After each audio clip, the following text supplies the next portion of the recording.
Funko Pop. Funko Pop. Funkos. 1,500 Funko Pops looks like. Funko Pop. Funko Pops. They're everywhere.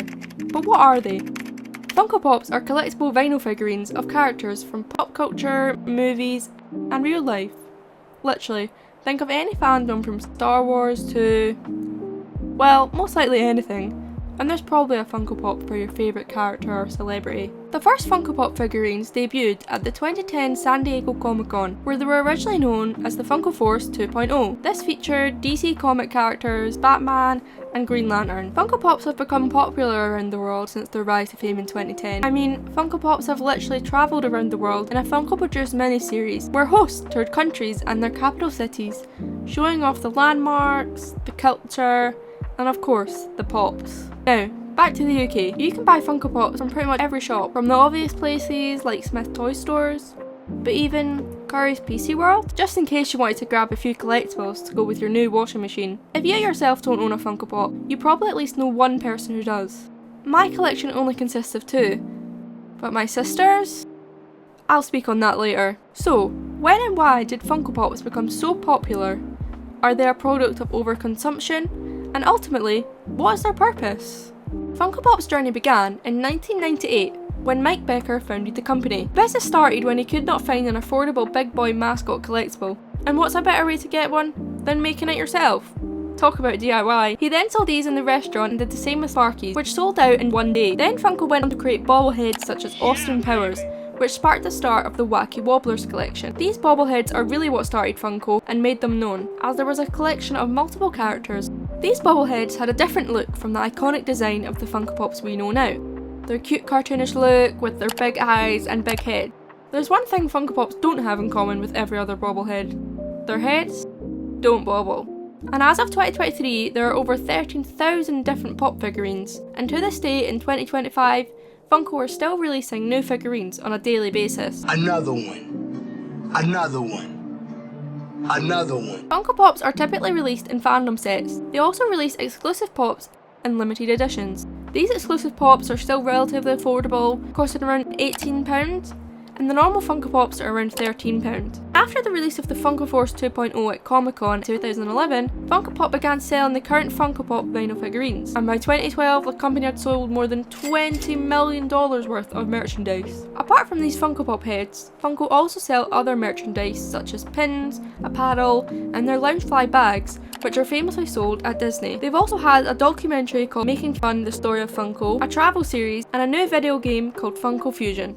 While most action figures tend to appeal to more male buyers, Funko Pops have many, if not more, female consumers. When Pop came around, we saw as many women buying the product as men. We saw kids buying the product as well. Their target audience is anyone who is a pop culture fan. Andrew Perlmutter, former CEO of Funko, stated that fandom and staying on top of pop culture is in the company's DNA. There are casual consumers who, like myself, maybe only have a few Funko Pop, and then there are hardcore fans who collect thousands, such as Top Pops on YouTube and the Guinness World Record breaker, Paul Scardino. My name's Paul Scardino, also known in the Funko world as the Pop Enthusiast. Who as of 2024 had the largest Funko Pop collection, consisting of over 8,000 Pops. Now, if each Pop is an average of £13, not including the limited editions, that's over £100,000 worth of collectibles. Holy look at all this damage! I believed my sister's collection of 30 to be a lot, but she has nothing compared to these hardcore collectors. So why collect? Is it fan loyalty, nostalgia, or is it overconsumption? For my sister and me, I argue this is fandom loyalty. My sister loves Marvel movies such as Spider-Man and Black Panther, so she collects these out of fandom love.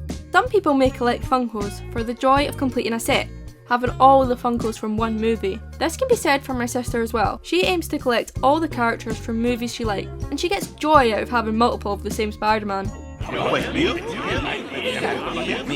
Moving on to overconsumption.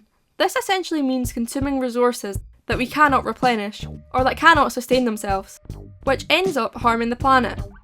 I believe overconsumption with Funko Pops can be seen with these major collectors who buy over thousands of Funko Pops, such as the Guinness World Record holder. Because if Funkos are made for fandom lovers and are collected mostly out of fandom loyalty, how can you be loyal to nearly 8,000 fandoms? But that's simply not possible. Why isn't it possible? It's just not. What happens after a couple decades where you no longer have any uses for these plastic collectibles other than sitting on your shelf collecting dust?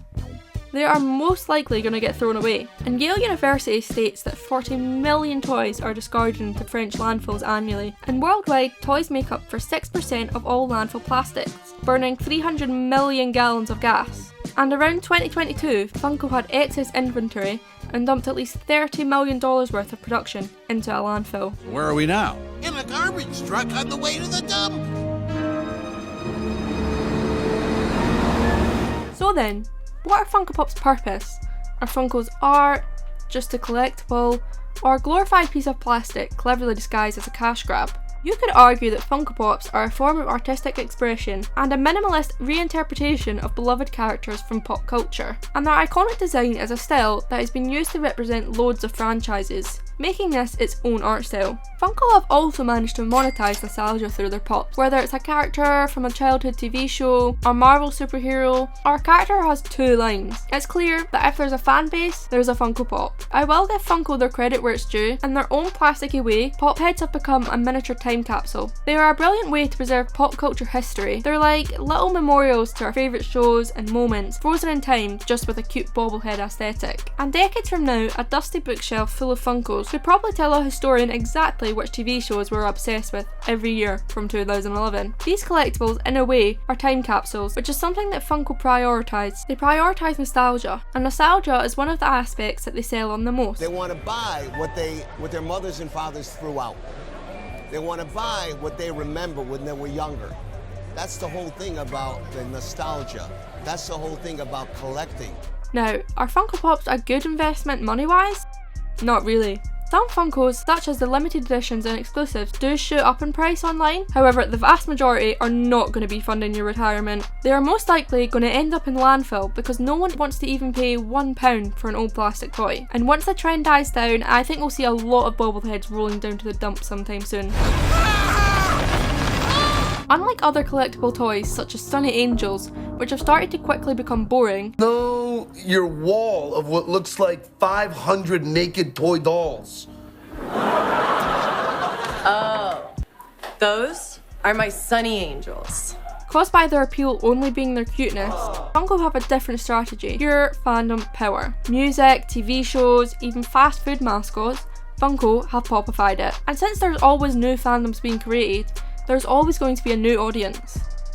I don't believe Funkos to be a permanent fixture of history. I do believe Funko will get boring in the next 10 years, but Funko itself knows this. They have reinvented their figurines before, from wacky wobblers to the Funko Force 2.0 to the pop style we know today. And so, in another decade or two, who knows, maybe Funko Pops will get stale and we will see another redesign. Funko Pops are a celebration product of pop culture. They preserve what we love while selling it back to us in a box. And is their purpose to be either a timeless art form or just a piece of landfill?